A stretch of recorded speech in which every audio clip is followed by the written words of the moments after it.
नमस्कार दोस्तों, स्वागत करता हूँ आप सभी का हमारे चैनल में। दोस्तों, आज मैं आपके लिए क्वेश्चन लेके आया हूँ। नीति आयोग की संरचना और कार्यों को परिभाषित कीजिए। वह अपने कामकाज में योजना आयोग से किस तरह भिन्न है। Define the structure and function of NITI Aayog, how it is different from planning commission in its working. दोस्तों, सबसे पहले हम इसका इंट्रोडक्शन लिख लेते हैं। नीति आयोग का पूरा नाम राष्ट्रीय भारत परिवर्तन संस्थान यानी कि national institution for transforming India है। इसकी स्थापना 1 जनवरी 2015 को योजना आयोग के स्थान पर की गई थी। यह भारत सरकार का एक प्रमुख नीति यानी कि थिंक टैंक है जो दिशात्मक और नीतिगत इनपुट प्रदान करता है।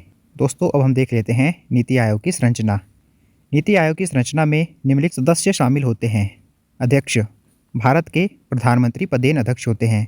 उपाध्यक्ष प्रधानमंत्री द्वारा नियुक्त किए जाते हैं। शासी परिषद यानी कि गवर्निंग काउंसिल भी होती है। इसमें सभी राज्यों के मुख्यमंत्री और केंद्र शासित प्रदेशों जिनमें विधानसभाएं हैं उनके मुख्यमंत्री तथा अन्य केंद्र शासित प्रदेशों के उपराज्यपाल शामिल होते हैं। यह सहकारी संघवाद के सिद्धांत को बढ़ावा देता है जहां राज्यों की सक्रिय भागीदारी सुनिश्चित की जाती है। क्षेत्रीय परिषदें ये विशिष्ट क्षेत्रीय मुद्दों को संबोधित करने के लिए बनाई जाती हैं। इनकी अध्यक्षता प्रधानमंत्री या उनके द्वारा नामित व्यक्ति करते हैं और इससे संबंधित राज्यों के मुख्यमंत्री और केंद्र शासित प्रदेशों के उपराज्यपाल शामिल होते हैं।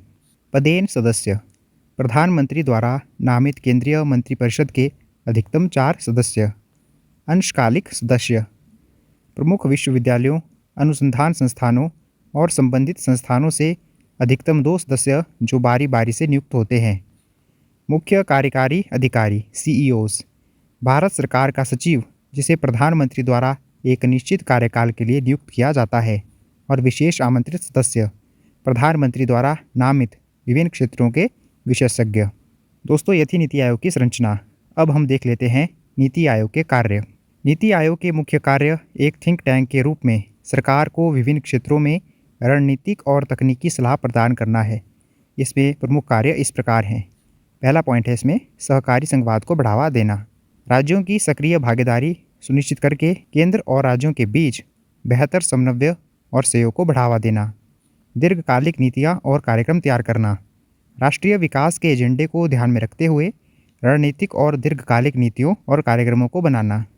ज्ञान और नवाचार का केंद्र एक अत्याधुनिक संसाधन केंद्र के रूप में कार्य करना जो सुशासन और सर्वोत्तम प्रथाओं का शोध, संग्रह और प्रसार करता है। निगरानी और मूल्यांकन कार्यक्रमों और पहलों के कार्यान्वयन की निगरानी करना और उनके प्रभाव का मूल्यांकन करना।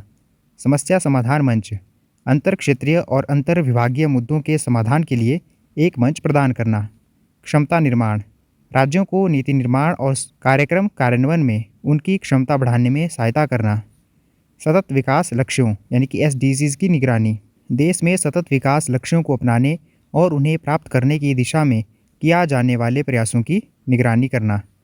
आर्थिक रणनीति में राष्ट्रीय सुरक्षा आर्थिक रणनीति और नीति निर्माण में राष्ट्रीय सुरक्षा हितों का समावेश करना। दोस्तों, अब हम देख लेते हैं नीति आयोग योजना आयोग से किस तरह भिन्न है। दृष्टिकोण योजना आयोग का दृष्टिकोण ऊपर से नीचे यानी कि टॉप डाउन था, जिसमें केंद्र सरकार योजनाएं बनाती थी और राज्यों पर लागू करती थी। इसके विपरीत नीति आयोग का दृष्टिकोण नीचे से ऊपर यानी कि बॉटम अप है, जिसमें राज्यों की भागीदारी और सलाह को अधिक महत्व दिया जाता है। भूमिका योजना आयोग एक केंद्रीकृत निकाय था जिसके पास राज्यों के लिए नीतियां बनाने और वित्त आवंटित करने का अधिकार था। नीति आयोग एक थिंक टैंक या सलाहकारी निकाय है। यह सरकार के लिए रणनीतिक और तकनीकी सलाह प्रदान करता है, लेकिन इसे राज्यों को धन आवंटित करने की शक्ति नहीं है। वित्तीय अधिकार योजना आयोग को मंत्रालयों और राज्य सरकारों को धन आवंटित करने की शक्ति थी, जो कि नीति आयोग के पास नहीं है।